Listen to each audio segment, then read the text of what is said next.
శాలినినైతే విరాట్ పిలుస్తాడు. పిలవగానే విరాట్ దగ్గరికి శాలిని వెళ్ళి, ఏంటి బావగారు పిలిచారంట, ఏంటి బావగారు చెప్పండి అని చెప్పి అడుగుతూ ఉంటుంది. అది వినగానే అక్కడ ఉన్న విరాట్ ఇలా అంటూ ఉంటాడు, మొన్న మన ఆఫీసు 25th యానివర్సరీ సెలబ్రేషన్స్ జరిగాయి కదా, వాటి తాలూకు ఫోటోల గురించి అడుగుదామని పిలిచాను అని చెప్పి అంటూ ఉంటాడు. అది వినగానే శాలిని అయితే ఒక్కసారిగా షాక్ అయిపోతుంది.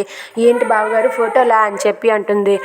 శాలిని, అయినా నువ్వెందుకు ఫోటోలు అనగానే అంత షాక్ అయ్యావు అని చెప్పి అంటూ ఉంటాడు. లేదు బావగారు అని చెప్పి అంటుంది.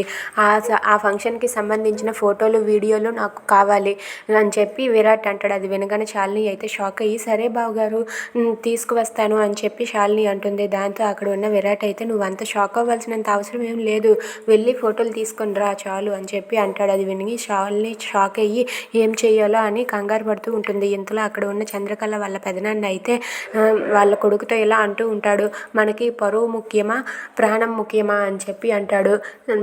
నాన్నగారు, మీ బట్టి చూస్తే పరువే ముఖ్యం నాన్నగారు అని చెప్పి అంటాడు. అది వినగానే అయితే ఆ పరువు కోసం వాడి ప్రాణాలు తీయాలి అని చెప్పి అంటాడు.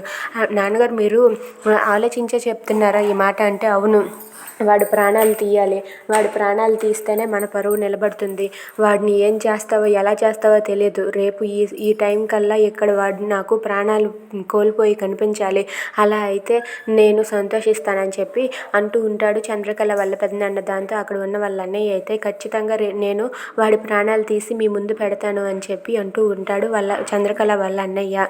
ఇక విరాట్ని చంపడానికి ప్లాన్ చేస్తూ ఉంటారు. Thanks for watching friends. Please subscribe our channel. Thank you.